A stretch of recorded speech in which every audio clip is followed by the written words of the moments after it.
Ну, это в записке спрашивается о экстрасенсе Храпове. В 91-92 годах был. Я его не знал, поэтому ничего не могу сказать. Вопрос. Спрашивают, почему? Можно сказать, почему?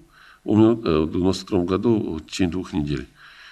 Но, скорее всего, в большинстве случаев, если люди начинают лечить и не совсем правильно понимают, что такое лечение, и начинают на себя притягивать то, что они убирают с другого человека, притягивают на себя, то через некоторое время притягивают столько, что организм его просто не в состоянии выдержать, и то, что он перетянул на себя, просто-напросто разрушило полностью его. То есть закончится ресурс, и вот новые, вот тоже мальчишки каком-то, помню, недавно была программа, где мальчишка, который лечением занимался, его просто все прилепились ему, и начали просто его давали лечить, он лечил, и очень рано умер, мальчишка умер.